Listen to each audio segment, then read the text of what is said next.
It's time for Let's Talk with Tara.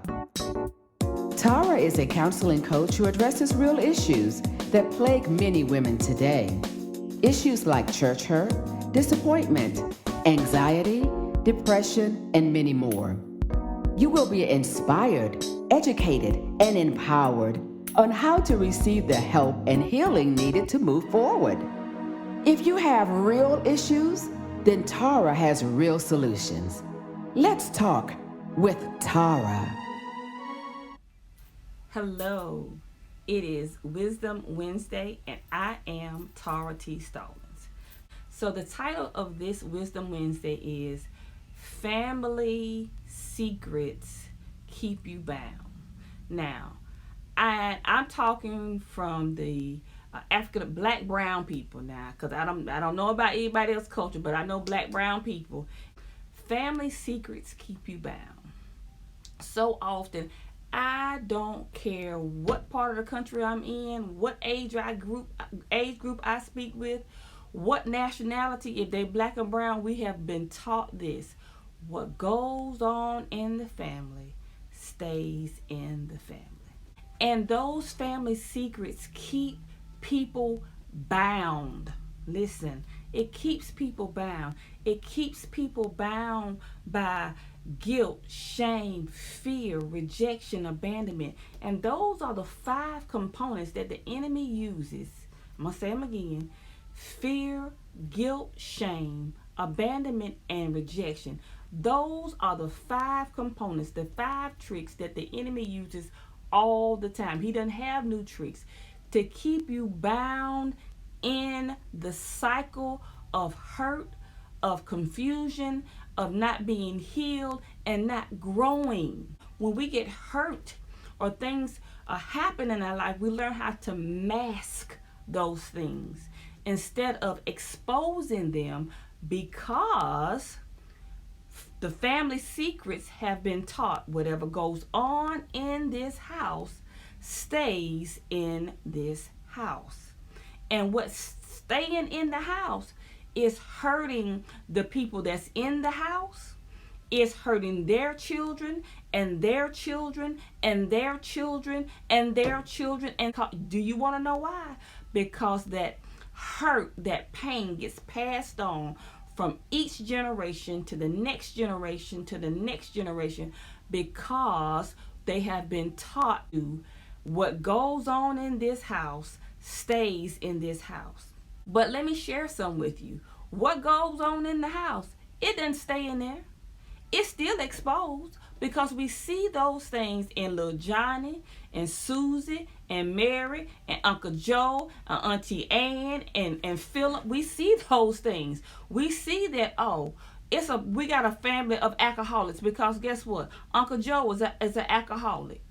We see that Mary Jane is strung out on drugs. We see that Kiki has 15 kids with 14 baby daddies, because guess what? Kiki got raped by Uncle, Papa, Auntie. Sometimes Auntie did it too. When she was from the age of 4 to 14, and now she's looking for love in all the wrong places. Uncle Joe, who's the alcoholic, that maybe got molested, and now he's masking it, or he got abused when he was a little boy, so now he doesn't know how to deal with it. So guess what? He's drinking to cover it up. And along with those things that happened to him when he was a child, or when they were a child, those decisions they made because of the hurt, the pain, the shame, the guilt, the rejection that they had to go through, they made decisions that were not good, that caused more things to happen to them, to add on to what they were already exposed to or traumatized to. But yet, we as African American, black, brown people have been taught, whatever goes on in this house stays in this house. And you never let people see you sweat. You don't share. You don't let them see your emotions. If it's something that's hurting you, if there's something that hurts your feelings, you don't let them see it. You suck it up. Let me tell you what happens when you suck it up. you still deal with it. You're not sucking it up. You putting on the mask of you hard, you tough, it didn't bother you. And then what happens is internally that you're having that conversation, that narrative that you wanted to say, it's internalized and it's building up as anger. And then guess what? You can become an adult. You get into a relationship, that mindset of I'm not going to display my emotions, whether you are male or female. Let me say that, male or female, and wondering why you can never keep a relationship. Because they told you not to display your emotions. And then the pride shows up. The pride in you shows up when someone decides to call it out. You so prideful because you're ashamed of what you've been taught. And the pride shows up to where you don't want to expose the truth, because it goes back to whatever goes on in the house stays in the house. And you don't let people see you sweat. You don't suck it up. You put on your big boy pants, or put on your big boy pants, or your big girl panties. Listen, that stuff is killing you. It's killing you, and it's killing your family. It's going to kill your children, because they're going to keep perpetuating the same thing. It's going to kill your grandchildren and your great-grandchildren. But don't curse. That spirit of trauma or whatever it was that happened in your bloodline, it's going to continue until someone stands up and say, I'm tired of it. This is enough. And it doesn't make the people in your family bad people because they did some bad things. It makes them human. It makes them human. You don't know what happened to them. You're exposing those things that happened in your life and in your family. It doesn't make that person a bad person. You don't know their story. You don't know what happened to them. It doesn't excuse it, but it doesn't make it. It doesn't make that person bad. So often I hear this, especially in the black-brown families. Well, if I tell it, then it's something wrong with me. Well, news flash, it's something wrong with everybody. I don't care who they are. Every family has dysfunction, has some type of dysfunction. I don't care if they grew up saved, sanctified, filled with the Holy Ghost. They still got some type of dysfunction because they live it in this earth.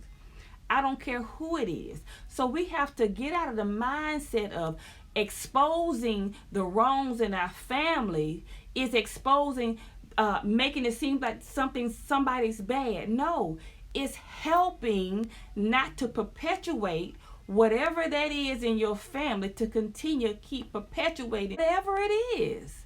Whatever it is. It's time for us to be okay and be honest with what has gone on with us, what we identify in our family, so that you can heal, so that you can try to help your family members heal. Now, everybody's not going to want to heal. But in order to heal and not to have to see your children and your grandchildren go through those same things that you had to go through, you got to expose it. You have to expose the enemy. My friend used to tell me this: you got to take the stinger out the enemy.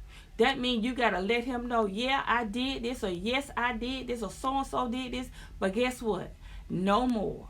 They did it, it happened, and we're going to heal from it. You have been listening to Let's Talk with Tara. We hope you've enjoyed this show. Remember, if you have real issues, then Tara has real solutions. Thanks for stopping by. See you next week.